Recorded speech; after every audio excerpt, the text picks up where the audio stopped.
Hello traders, welcome back again to my YouTube channel. My name is Kevin Saili. Pada YouTube channel ini teman-teman akan menemukan informasi menarik seputar cryptocurrency. So if you do like cryptocurrency, make sure kalian subscribe channel ini. Teman-teman, welcome back again for update untuk altcoin. Jadi update untuk altcoins ya. Kita bakal bahas tentang Sandbox pada update kali ini karena malam ini itu rencananya akan dirilis atau ditransaksikan atau masukin ya ke Coinbase, salah satu exchange besar di Amerika Serikat. Dan kalau misalnya kita lihat di sini based on jamnya itu jam 9 AM Pacific Time, dan kalau misalnya kalian search 9 AM Pacific Time itu berarti sekitar jam 11 malam tonight. Dan ya, kita bakal lihat pergerakan yang mungkin akan liquid ya.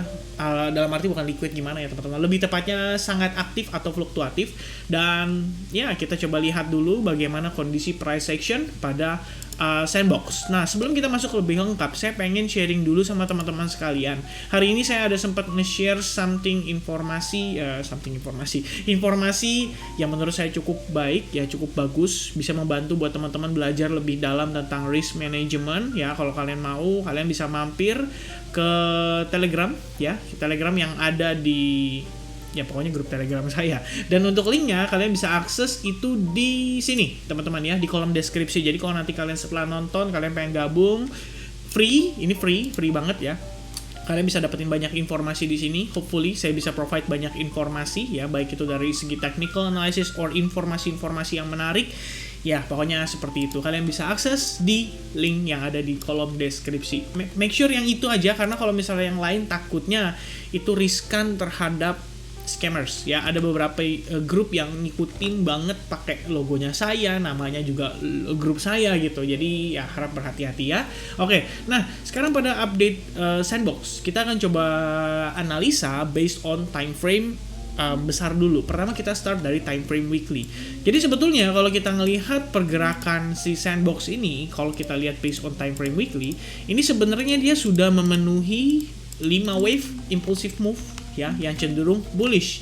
Dan posisinya kalau kita lihat saat ini, dia berhasil breakdown dari channel yang terbentuk ya. Kalau kita lihat dengan kondisi seperti ini, semestinya Sandbox itu memiliki peluang yang lebih besar untuk masuk ke dalam fase bearish. Dan kalau kita lihat berdasarkan time frame besarnya, kalian bisa lihat ya, the only support atau strong support yang ada pada Sandbox itu adalah di kisaran range $0,6972, dan ini akan saya consider sebagai area bullish order block. Meanwhile untuk bagian atasnya kalian bisa tambahkan area support dan resistance di kisaran area atau range $1,02, di mana sebelumnya itu kita mendapatkan reaction precisely di area tersebut.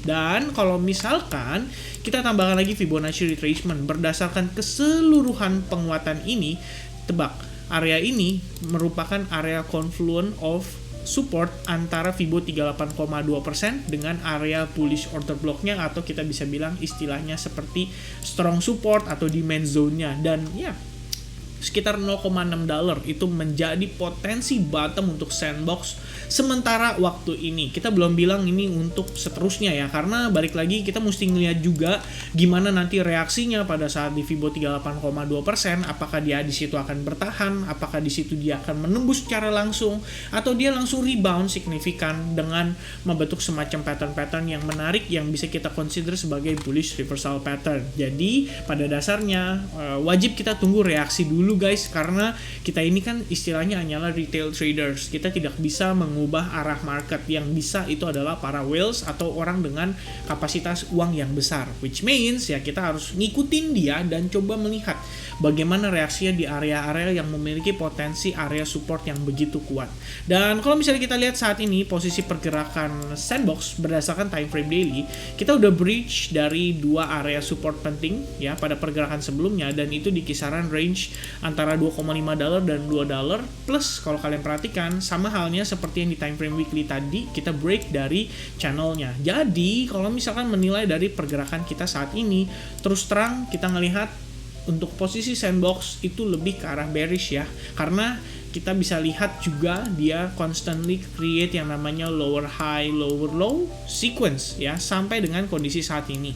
Sebenarnya kalau kita analisa terakhir Sandbox, mungkin buat yang pada inget ya, sebelumnya kita udah sempat analisis juga bahwa dia berpotensi membentuk semacam descending triangle pattern. Jadi buat yang nggak tahu, descending triangle pattern itu adalah pattern yang lebih ke arah bearish sebetulnya ya. Jadi kita bisa lihat di sini, dan saat ini itu terjadi pada beberapa market crypto. Salah satunya adalah si XRP. Jadi kalau teman-teman mungkin tertarik untuk kita bahas XRP lagi, make sure kalian komen di kolom komentarnya. Nanti kita akan coba lihat ya seberapa interested kalian untuk kita bahas XRP lagi. Nah, kalau kita lihat ini descending triangle. So basically after the breakdown happens with the descending triangle, kita bisa ukur potensi targetnya dengan menggunakan panjang badan daripada si triangle-nya sendiri. Dan itu berarti kalau misalnya kita posisi sudah breakdown dari triangle-nya, ya secara target itu benar-benar sudah tercapai based on triangle-nya sendiri. Dan saat ini kalau kalian perhatikan, mungkin sebagian dari kalian akan mulai bilang ke kita, atau mungkin kita nggak tahu, bilang ke saya ya, bahwa kok ini kayaknya bearish pennant nih, bearish pennant ya.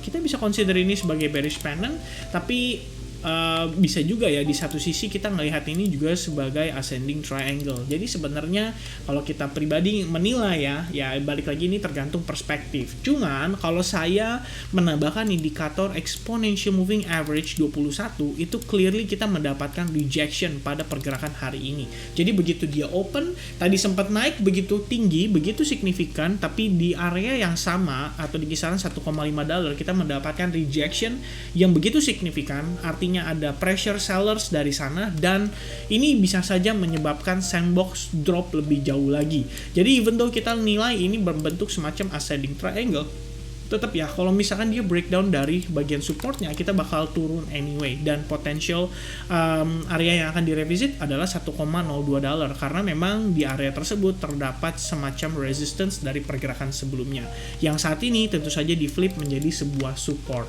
Oke? Nah, itu untuk gambarannya Sandbox saat ini. Jadi dengan kondisi dia listing di Coinbase pun belum tentu kita bisa melihat dia menguat. Justru bisa menjadi akses untuk orang-orang melakukan aksi selling, terutama bagi mereka yang mungkin kesulitan untuk jualan pada saat istilahnya ya kekurangan exchange lah. Jadi bisa aja mereka pindahin dari satu exchange ke Coinbase, habis itu dia transaksikan dan dijual gitu. Itu bukanlah suatu hal yang tidak mungkin terjadi. Malah kalau saya bilang sangat possible untuk terjadi. Dan kalau kita lihat berdasarkan time frame 4 jam, ini yang tadi sudah sempat kita discuss ya di time frame daily. So basically ini kelihatannya lebih ke arah ascending triangle. Kalau nanti dia turun dan ketahan di sini, well maybe kita bisa melihat ya Sandbox perlahan-lahan mencoba menguat. Tapi kalau misalkan begitu dia rilis di Coinbase ternyata dia cenderung drop dan malah breakdown dari si ascending triangle ini mengikuti kondisi pergerakan yang lain, karena kita lihat beberapa pergerakan hari ini itu udah cenderung drop ya, lumayan signifikan. Walaupun pada Bitcoin dia sebenarnya balik lagi sih ke area dia bagian bawahnya lagi ya, si bullish order blocknya itu. Jadi saya rasa untuk Sandbox sendiri opportunity-nya saat ini kita bisa perhatikan seperti itu. Yang menarik adalah kalau misalkan dia berhasil breakout dari bearish order block ini, berarti kita bisa ngelihat dia ada opportunity untuk ngetes sampai kisaran range ini. Dan ini adalah area yang saya consider sebagai big pan zone. Jadi kalau misalkan dia break, ya ini ada opportunity lumayan ya, sekitar 25% penguatan sampai dengan kisaran range tersebut. Jadi tergantung, nanti kita coba lihat dulu bagaimana reaksi pasar terhadap range atau area ini. Dan untuk saat ini saya mungkin akan menambahkan satu buah trend line lagi, lebih tepatnya ini support line ya pada pergerakan sebelumnya. Jadi ini bisa dikonsider sebagai ASNR ya. Kalau misalkan seandainya sebegitu kuatnya si Sandbox sampai nanti menjelang jam 11 malam, karena menurut saya ini akan agak sulit ya. Nanti begitu jam 8-an aja kita udah masuk sesi New York, dan kalau misalkan itu sudah aktif diperdagangkan bisa lebih fluktuatif lagi.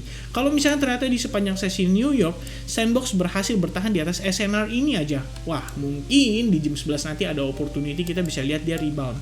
Tapi seandainya begitu masuk sesi New York dia langsung dibanting turun ke bawah sampai ngetes ke area ascending triangle atau bagian trendline bawahnya, well kita boleh antisipasi atau bersiap-siap istilahnya untuk resiko terburuknya, yaitu drop dari si trendline ini, dan akhirnya Sandbox kembali testing ke range kisaran $1 ya.